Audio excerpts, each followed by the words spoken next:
Hello, everyone, and welcome back to Purple Noon, a podcast. I am here with the gorgeous, the stunning, and the ever so sweet Savanna Lanausse. Ooh, thank you. We're on high energy tonight. We're on high energy. For me, I'm on another shot of matcha, and that's because tonight we had just filmed one episode already, and we're getting in the other. That's Why? good. Because I got exams and stuff coming up, so we're trying to get ahead of schedule See how instead of much we love you losing out on guys? stuff. See how much we love you? See what we do for See you how guys? much I'm flying high right now for you guys without the use of drugs. Quickly, But before we move on, just a quick thing. Shout out yeah, to you for being the best friend. For Valentine's Day, Stephanie got me an assortment of Japanese treats. So shout out to my Valentine every year for being the I'm making, you can't see it, but I'm totally making like douchebag faces right now, and I'm stroking my non-existent facial hair, and I'm like, what, what can I say? I know how to treat a lady, you know? I told Paulo, I'm like, yeah, beat this. Bye. I mean, the opportunity had struck if you were like, oh my God, because I had bought myself one of these. It's pretty much like a Japanese, it's not just a snack box, it's a fancy dessert and tea box. And I showed her, and I was already thinking like of things to get her and stuff like that. Because before she went to Puerto Rico, this girl showed up in the middle of January with my Valentine's Day gifts. And I'm like, oh my God, now I have to step it up. I couldn't leave without showing you my love. She's a doll. She's a doll. And you know what? She's taken. So don't even, you listeners, don't get any ideas. She's taken. But yeah, so in that kind of, I really hope, because now when we start getting into more Japanese films and things like that, and even just Asian films all around, I would love us to get into the routine of us, we'll notify each other, yes, we're enjoying our little cherry blossom team, our little sakura teas and stuff like that. Trying to be a little cultured while still being enclosed in a space for almost a year now, but we're not going to talk about that. No, we're aristocrats. We're bringing the world to us. Are you kidding me? We're aristocrats at best. But so today we're going to start off that vibe, this new little thing with the OG 47 Ronin. And I will say, if you are here because you looked up 47 Ronin original review, hi, we're the only people who are reviewing this movie. I literally, dude, it's got 4 reviews on Letterboxd. Why? What's going on? This movie is, I don't know, but we're gonna get into that. And once again, this is the original 1941 47 Ronin, not that Keanu stuff. But let's begin with an introduction. 47 Ronin came out in 1941, and it's about the legendary 47 Ronin plot to avenge the death of their lord, Asano Naganori, by killing Kira Yashinaka, a shogun official responsible for Asano being forced to commit seppuku, also known as suicide. This film is directed by Kenji Mizoguchi. In terms of stars, there's a lot, but the big man, the big boss who plays Kyonosuke Ushi is Chojuro. Oh, shoot, I was so good. I was doing so good with just flailing out the Japanese names. So it's Chojuro Kawasaki. So there you go. Oh, did I mention this movie is 4 hours long? Yeah, we had to watch it in 2 parts. So Yes. This movie is currently available on the Criterion Channel, and due to its historical context, which I want to get up into, it's also available on YouTube for free because it is actually considered public domain. interesting. I didn't know that. Very interesting. So, in terms of this movie, what I really want to get into. So, okay, let's do it this way. Before we get into the spoilers and all things like that, Savanna, what did you think of the OG original 47 Ronin? Oh boy, this movie really took its sweet time, let me tell you.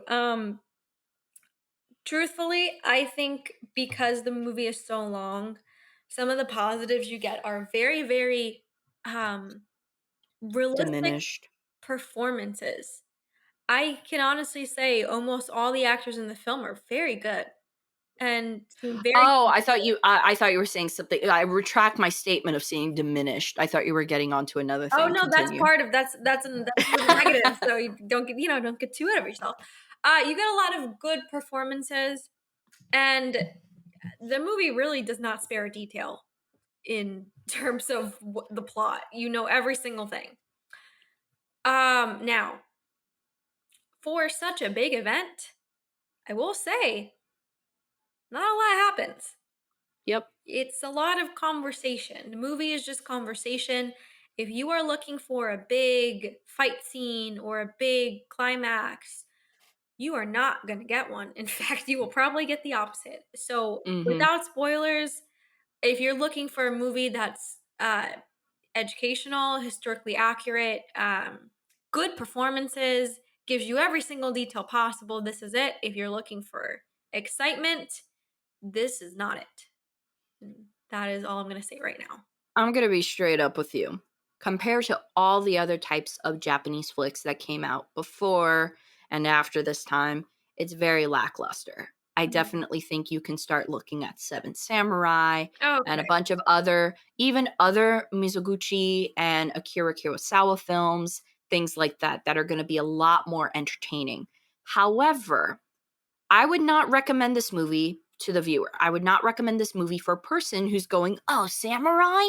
No, No. no, no, no, no. No. Don't come in here looking for Don't come in here thinking you're expecting 47 samurai when you're really just getting 47 politicians that don't know what they're doing." Like, That's what seriously. I'm saying. If you're looking for like historically accurate, educational, uh, yeah, this is your movie. If you're looking, If you're looking for the seppukus, if you're looking for all of that nitty-gritty dark stuff, you're not going to get it in this no, film. no, no. Not in the This really slightest. is. You hit it on the nose. It's really a movie about politics.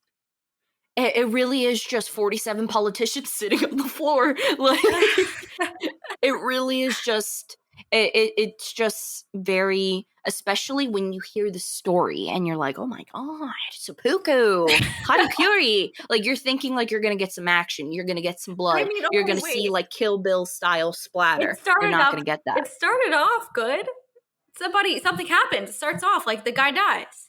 I was like, oh, Mhm. cool.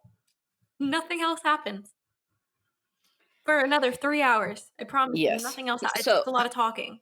let's get into the spoil. But however, before we get into spoiler bits, real quick, if you want to know a little bit about Japanese history, not only for this movie, but how and why this movie was made, go for it. Because what I found more interesting, and we could talk about it, Yeah. more interesting for this movie was not necessarily the movie itself, but all the history behind this movie. And I'm not even talking about like the real 47 Ronin. I'm talking about the obstacles and 19, like, let's just consider that this is 1941 Yeah. Japan. Yeah. What was going on during that time? I don't know, a little World War II. Isn't that insane? So when, and this is not necessarily spoilers, but one of the things that, and I really have to give credit, there's this, the only other video that talks about this movie in terms of non-Keanu based is a channel on YouTube Yeah. called Cinema Nippon or Nippon. I do not, I think it's Nippon, Cinema Nippon. And they did a great video explaining the history for this movie, because Mizoguchi was known to be more of a air quote feminist director, meaning he did a lot of female centered roles. Like, he focused on movie with that. But when the war came, they wanted to focus more on nationalism. So he was really boxed in terms of what he could make. And it was just kind of like, you make this movie or you don't make a movie.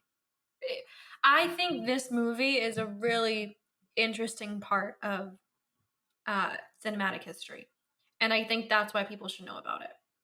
Do I recommend Absolutely. watching it for 4 hours? That is going to be your choice for sure. But I think just learning more about, like you were saying, about some of the interesting facts, how it was made, is probably the reason you should know about this movie. And I will say, look, and normally I would not recommend this, but because of the length of the movie, part one in it of itself is good on its own. Yeah. Part one is good on its own, especially with the drama involving the denounced samurai and his Yes. son thing. Part one was good. Part two just led me to nowhere. That was my biggest issue with this setup. Part two, the second half, so 2 hour to 4 hour mark, it was like you're just giving me all of the things I didn't like about part one over and over again. Just a lot of deliberation, a lot of men just talking and just talking about the situation rather than doing said situation. And the spoiler is that ultimately what these men agree on in the end of part one is that they agree that they are going to kill Lord Kira and kill him for embarrassing the Asano name. Yeah. Like I said, it very anticlimactic.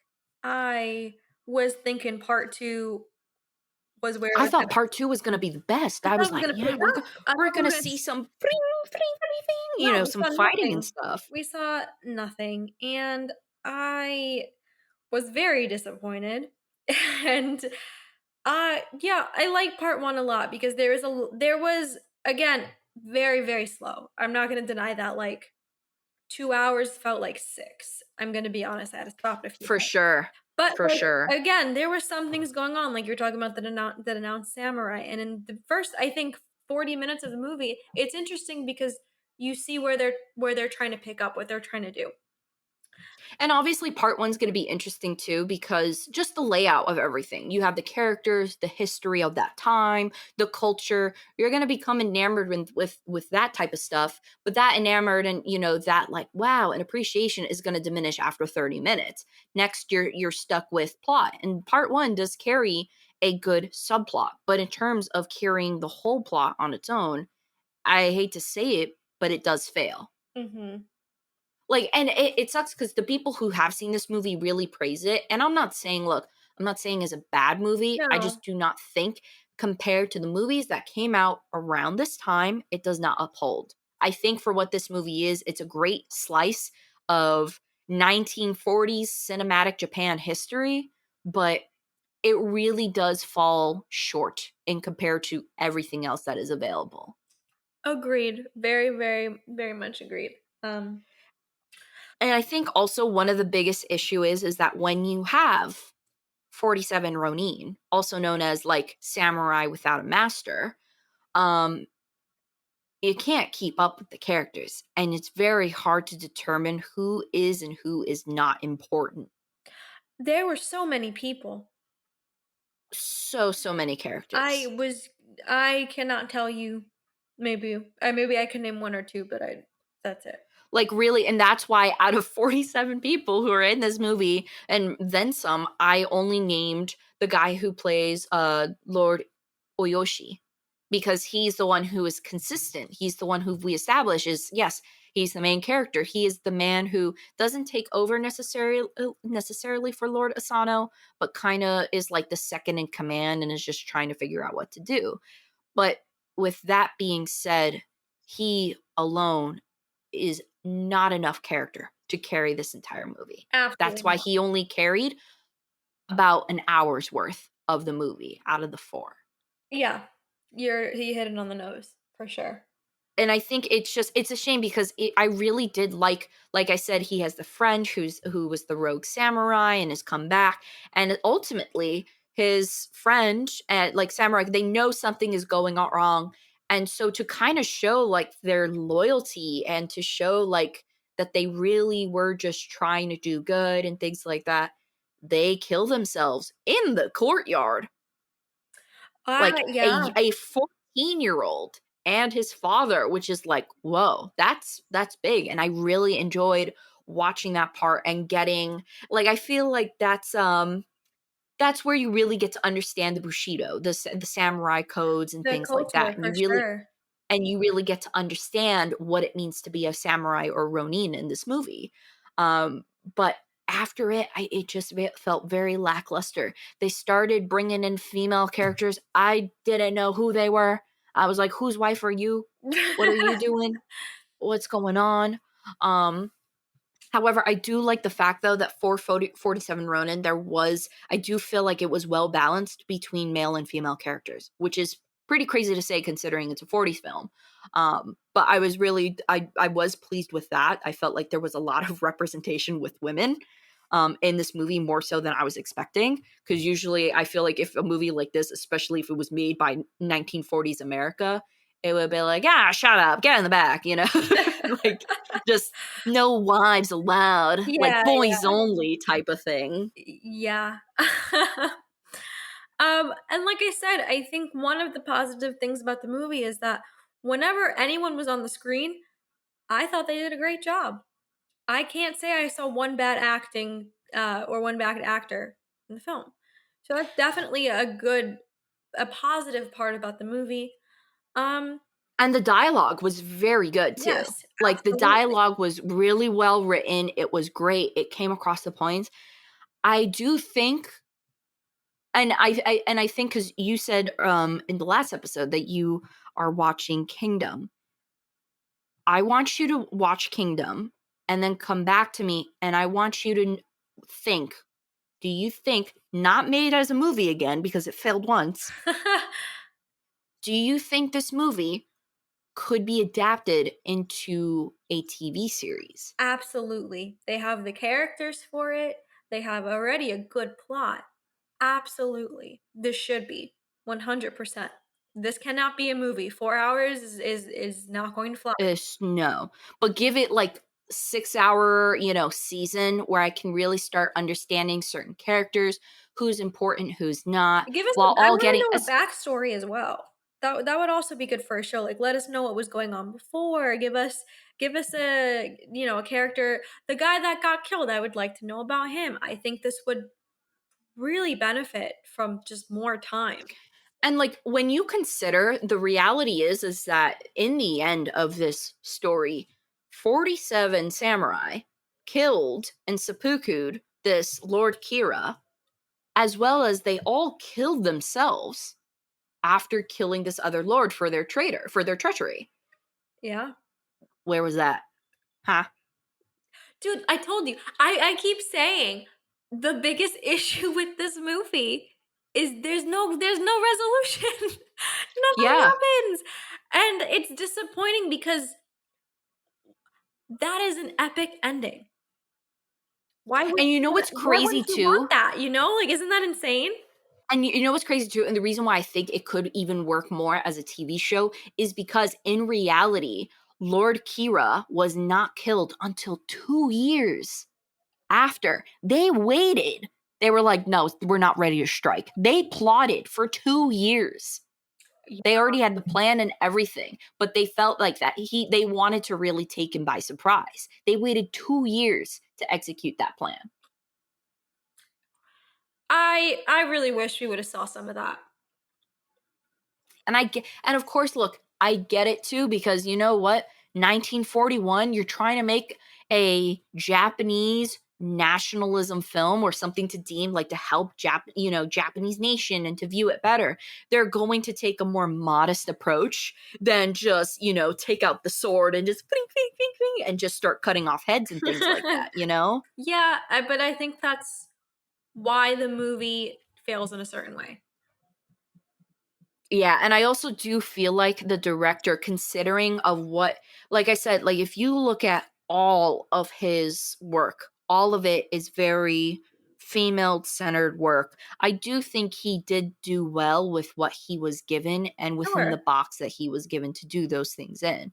Um, but I also do think like it's one of those things where it's like, could a director like Akira Kurosawa have gotten this film? Yes, but due to the timing, I don't think I don't see anyone doing as good because I do feel like even though yes, it can be remade and the story itself can be given justice, I do not think this movie, the 1941 movie, could be given justice based on the limitations and overall, considering like this is supposed to be a national film and everything, it's not bad as a national film. And I'm relating this like considering like I do not know any national films that I would actually like to see. No. I think you actually hit it on the nose. I think it's important. Like, if we're just talking about 1941 Japan, if we're talking about what this person was given, the limitations, the fact that the world was at war during this time, that in itself is amazing. It should be given every praise. But if we're talking about just the film in general, you know, it's has a lot of flaws. But I definitely agree with you. I think if we look with the context and the history of it, it should be looked at as like I do also really enjoy the fact that this movie, like considering it was a Japanese nationalist film and things like that, like they're like, yeah, this is our nationalist film and stuff. And who would have think that, 70 to 80 something years later, YouTube would be like, oh, it's national? So you mean free, it's domain, public domain, right? And now Japan's like, damn. Like they're like, dang it, we really, so because they really like, I'm surprised, like, and also this movie did not do well, as you can tell. Like during the time it came out, it's like y'all were in a war. yeah. It's kind of like, oh, think of any movie that came out between 1938 and 1942. Can you recall? No.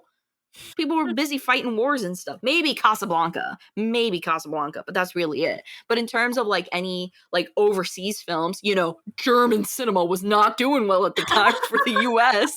Neither was Japanese films. So it really is crazy to think, like, when you really think about it, yeah, this movie did horribly box office wise. Like, failed miserably. Right. You know what also is crazy? What? You can't find like a DVD copy of this anywhere. No. I try to look it up and they're going for like $300. Those who Yep. have it. So I thought that was insane that they're not printing this film anymore. And you know what? I was just thinking, and I think this would definitely be something I would like to talk about with someone like one of our good friends, homeboy James. He knows a lot about not necessarily, I'm not going to pin him on Japanese history, but he is a movie reviewer in Hong Kong. This would definitely be something I'd like to pick his brain at, because imagine this, right? We finish World War II, right? Mhm. Then we go 30, maybe 40 years later, and then what's this? A whole new kung fu craze. How many old men who fought in World War II were like, what? Like, just, huh? What is this?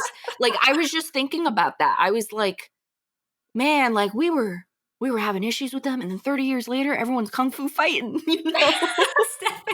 Like, I was really thinking about that, and I really wonder how that was perceived at the time. Like, I don't know people who served in World War II and were like, I don't know anyone that old who got upset over it, and I wonder if people actually did with things like that.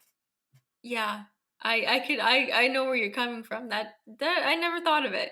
I mean, because think about it. Like, we were also at war with Asia for for a really long time. There was the World War II, and then the Korean War, and then Vietnam War. Yeah, then So in the they're just 70s, everyone was generations. kung fu fighting. And we really like, as soon as America didn't win, we were like, nope, we're friends, we're cool, kung fu fight. Like, I was just really like thinking about that, like, because I obviously, like, I don't have any opinions on it because I didn't serve in World War II. I was just thinking about, like, wow, like, could you imagine like serving in a war like against the Japanese, and then going like, man, maybe we'll all just be kung fu fighting 40 years from now. I was really just thinking that, and it just kind of boggles me. Like, how did people actually, I don't want to say be okay with it, but how was this little transformation, I, you know, we should look that up. I'm sure. I would love to talk to someone about that. I would really love to, like, really understand, because I even took like I took a Hong Kong from the University of Hong Kong. I took a film course on their Hong Kong cinema, and even then it was like they talked about like how like it was so well received, especially in places like on the West Coast and things like that, where you had more Asian populations, you know, Jackie Chan and all stuff like that, Bruce Lee, things like that. um and I was like, and no one ever talked about, hey, like, how were the veterans doing? Dude, I could just pick, like, we really don't care about our old people because there was just probably an old man freaking out somewhere, and we're on like Bruce Lee jumpsuits, and we're doing like that's Yeah, you know? And look, obviously, like, things change, time has passed, yeah, no. things were forgiven and whatnot, We were but like also not it's nice to still, because it's not just like, oh, this one person became famous, you know? It's like I don't know, like, what if in like 4 years, like, Baghdad became like a club scene, you know, where it was like kind of like Greece in the club scenes, you know? Like, I'd be like, huh? I'm just a little confused about that. That's really funny. That was just making me think, you know? Yeah, you know, I never really thought of that. Maybe because it was like a, I don't know. I don't know. I was really like, I was thinking about that, and then also with like even just like things like that in general, because like there is, I believe her name is was it Cecily Tyson who passed away? Yeah. Cecily Tyson was on the show. Cecily Tyson, yeah, Cecily Tyson. She was on the show Roots, right? Mm-hmm. Didn't that come out like 3 years after, you know? Oh my god, why am I blanking on history? You know what I mean. When did the Roots come out, the show? It's The Civil Rights Act. Didn't the Civil oh, Rights Act that's only what come you're out like saying. 3 years before? Yeah. So Roots came out, oh no, Roots came out in 1977. But like it's still like it's still like one of those things where like I'm like it's one of those things where it's like, obviously it's a great piece of history and everything, but even to just the people on the show Roots, where it's like, hey, I couldn't do this 10 years ago. You know, that's so weird to me. It's actually incredible. Can you imagine that we like I don't think we have anything like that, and we wouldn't experience anything like that. Like No, these people no. had to like really think about it. Like they couldn't have been on the same show maybe 12 years before that. That's insane. And it like also like it reminds me of like things in history and stuff like that, like in terms of like, you know, Gone with the Wind. Like we Oh were yeah. 30 years before the Civil Rights Act, and then here's I always forget her name, but the woman who won for like best supporting actress, Yeah. a notable black actress, was just like, hey, and they were like, yeah, she won, she did great. And then it's like she couldn't even be there, she wasn't allowed to sit front row No, they and things they like made that. her It's like like wait outside, I think. it's just so weird to me, you know, That's like just how like a people just did that. it's a different world. Like I that's how I think of it. Like I mean, think about it. My dad was born right before, like maybe 2 or 3 years before the civil rights movement, and his brother remembers like the segregated bathroom. Like it's crazy that that was like Hmm. in our parents' generation. And you know what I will say? White grandparents are a little too hush about this. You know? What do you mean? I think about history and I'm like, Grandma, you're 83 years old. I've never once heard you say, like, oh yeah, segregation was a thing. Like, you know? Do you know what I mean? I think they forget. I don't know. I've never had a conversation with my No, my grandma. grandma's sharp as a whip. And, like, I don't know if she's just kind of like, oh yeah, those, I don't like to talk about that. Or if Makes it's just sense. like, did you not notice? I And now we're getting a little too historical here. This is just my mind wandering at 9:53 p.m. on a Wednesday night. No, it's cool. My grandparents aren't from the US, so I don't know. Gotcha. So maybe But even some like because like for example, the movie A Raisin in the Sun with Sidney Poitier, 63. That was like, could you imagine winning an Oscar in like 1961, but not having basic rights? Like, you know what I mean? You know? Good. And then like, what is it? I think it was 1968, the Civil Rights Act happened. I could be wrong. I am not a historian. I am in pharmacy school. I know more about drugs than history, please. But you know, like doing stuff like that, and then it's like 5 years later, you're like, aha! We were just horrible to everyone. Like this country Yep. like was just horrible to everybody at one period in time. Civil Rights Act came out in 1964. Okay. So yeah. So yeah, can you imagine winning an Oscar and then being like 3 years later, being like, yes, now people can finally not legally discriminate me. That's so insane. That's really so insane to think about. Yes. Very insane. Very insane. However, I would like to entertain if you or someone you know is old enough and has experienced what we're kind of, get us their comments. You know, I'd really like. Oh, sorry, I burped. I'd really like to know. Like, So you ever seen like the? I we're think there's gonna like get this someone one on this meme. podcast and we'll be like, so what was segregation like? What? Oh my god.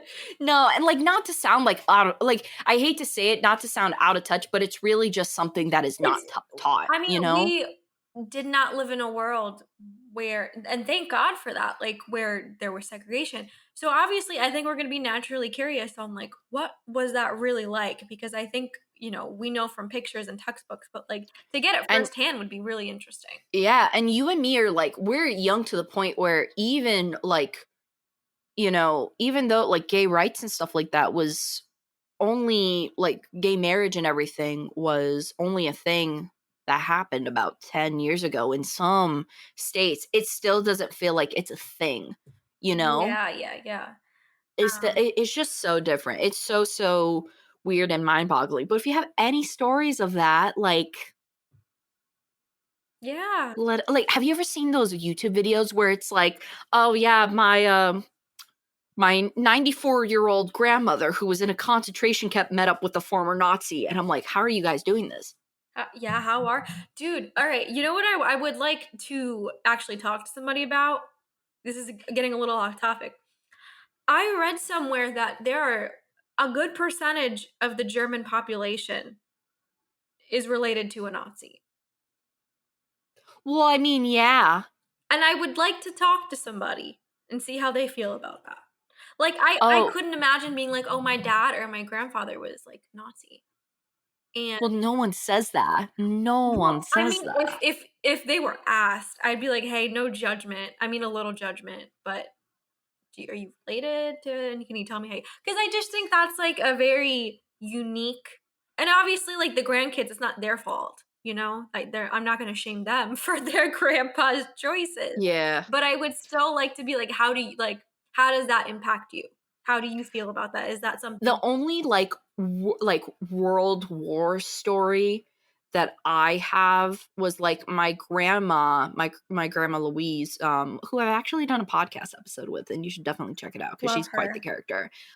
She remembers as a child because she was born in the 30s. She remembers as a child, actually sending clothes to her family in Italy because they had been Mm, completely ravaged by the war, and she would like and she like took up sewing and stuff, and like it was bad to the point where I think they were just grabbing whatever they could and just making clothes out of it.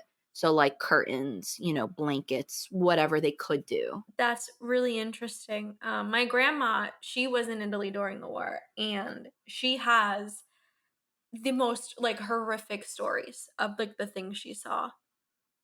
And when I listen to them, I'm just like, how privileged are we that we did not have to like be in a war? We didn't have to see war. Yeah, like even like like especially like in wars that like we've like our nation, the United States, we've never brought a war to our own land. Yeah. So just to hear about like the devastation that people experience in different, it's just very jarring. Yeah, like, and I do think it's different. Like, I do think we've definitely, even though you and I are young, I definitely do think we have seen a lot for our generation. I think older people have seen a lot in the long span. I think you and me, someone who's, 22 years old right now, I think you and I have seen a lot for how young we are, because we've seen things in Afghanistan, a plague, a plague, I mean, our two market generation, crashes. dude, our generation had to deal with the school shootings. That's one of the things I remember, like in high school, like all the drills we had to go through. Yeah, I think honestly it's just every type of generation goes through their own war in their own way. I think anyone who's lived through the 1900s, from 1900s to 1999, has seen some type of war, has, seen some type of hate. And I think now, yes, hate is still a thing, especially here in the US. I think also now we're getting into like biological wars with COVID, Ebola, things like that too. Very scary. Very scary. I Yeah. mean, this is what, the first pandemic in like 100 years. Yeah, like I think really like the level, yeah. But even then, like people were wearing masks. You kidding me? Stephanie, I, the year, just please wear a mask, guys. Just wear a mask. We can go outside. Just wear a mask. Yeah, and you'll be like, why do I have to wear a mask? If you're not going to wear a mask for yourself, wear it for someone you love, honestly, or wear it for Purple Noon. Two little anemic, asthmatic girls that, if Lord help us if we got COVID, and that's why we stay indoors all the time. I'll never forget when somebody told me, "Oh, it just, it affects people that are, compromised." And I'm like, "Thanks. Thank you. Yes. That's me.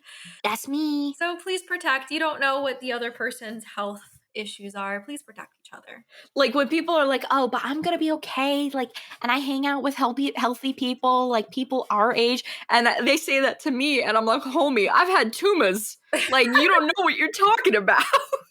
Dude, it's like, but you go outside, just be safe. Social distance, wear your masks. That's it. Just, Yeah. just be safe Dude, about it. it's so crazy to think, and like I really think about this because it's something that just I recognize now. So many people are like, "How have you been able to adapt?" Because I literally don't leave my house. I order my food, You I do. go on Yeah, the you. treadmill for a walk, and I'll go out once a day to walk my dog Rat. The crazy thing is that I went through all of this in 2013 when I had my Right. tumor. Yeah. I did not leave my house for a year then. So I'm like, same old, same shit, just rolling up my sleeves, just getting to it. Yeah, no, I will say you have done the most in anybody I've ever seen. And honestly, I think you're doing a great job. So keep at it. Keep, Thank you. keep Thank making you. the world Same a to you. better Same place. to you. I And then it's think honestly, I wish people like, please do me a favor. You want to get out. You've either had COVID before and you're clean, or you've got the vaccine.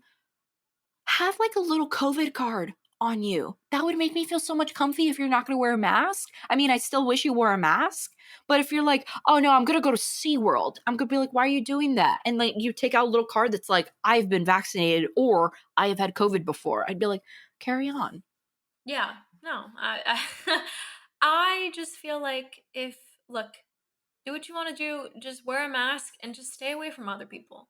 Don't be down somebody's neck. Don't be breathing on people. That's why we have masks. And 6 feet or more apart. Don't be afraid to go a little further than 6 feet. I really loved how it took a pandemic for everyone to realize, you know what? When the Uber delivery comes here, I don't want to look at this guy in the eye and go, "Thanks." I Just just put can't that believe shit I on the let people mat. breathe on me before. That's disgusting, you know? Hell no. We let And now people I get us. think about it, Ugh. like public transport, no way am I getting on another one without a mask. Dude, this is gonna. I will never get on another airplane. I will never go to like highly, like, we're talking about like packed places without a mask anymore. Dude, I'm wearing, people are gonna think like, "Oh my god, she's sick, she's still living in pandemic times." I'm realizing how gross people are because this pandemic happened because you couldn't cover your mouth or wash your hands. Yeah. Like, it got this bad because of that, and you couldn't socially distance. So now next time you and me go to Disney, everyone's going to be like, oh my God, is she sick? She's wearing a mask? And I'll be like, no, I'm trying to avoid your son who's coughing like that across from the room, and I can feel it. And I can smell his churro. I can smell his Disney churro from across the room. You know those kids like lick poles and stuff, so I'm with you. Totally with you. I don't trust kids. Kids, I think, are like vehicles for germs and things like this, especially when you consider, I remember being a kid and I would always remember, why are my hands so sticky? Why are my hands so sticky? You know? Our kids, if we were kids, they're going to be the cleanest kids in the world. They're going to be luckily, like, I stopped being the sticky kid at like 6 because my mom has like medical background. So she's been hoarding. She's been waiting to unload the Bath and Body Works hand sanitizer vault for this. So it's like, I've always been like grown up with like, like every time get in the car, give me your hand sanitizer and things like that. I think that's also because I somehow magically got rubella. Dude, no one 12 gets sick like you, Steph. Nobody gets sick like you. So no, well, that's because a German woman sneezed on me in a Target, and I got rubella. Dude, another reason we should wear masks. That's it. Well, because I was 4 foot tall. This woman, this broad, was in front of me, turned around, sneezed over her shoulder directly onto my face. Just the fact that like you got rubella is just amazing. I got rubella when it was at an all-time low in the States, and I was vaccinated. Wear a mask. Wear a mask. So you don't want wear a mask. You don't want COVID. And if you're gonna cough over your shoulder, make sure there's not like a 3-foot kid there just looking at you, wondering what you're doing. That's so funny. Like, I will never forget. Like, this woman sneezed on me in a Target. I went home. 2 days later, I had tiny red bumps all over my body. That's disgusting. I really felt like there was this one book that I read as a kid, and it was called like 1717 or 1706, and it was about yellow fever. Totally thought I had yellow fever. Could you imagine being a kid and thinking you have yellow fever? That is what I went through. We need to find this woman and we need to interview her and be like, where did you get rubella, ma'am? And why did you come to the United States with rubella? And I knew, and people would be like, oh, that's really weird of you to assume she's German. No, I recognized the German at a young age. I recognized that dialect. I was like, yep, German, probably from Munich. Dude, that's just, that's a great statement. I recognize. There's no doubt in my mind. Because I know there's only other, like, maybe some, like, Turkish, but I doubt it. It was German. I think we need to end this like that. Rubella. Just rubella. Please wear a mask. Get your measles vaccine because it's a thing. Like 12-year-old me almost thought I had yellow fever. So have a good day. Stay safe. Be healthy. And as always, shout out to Homeboy James and Sensei David. Love you guys. Bye-bye.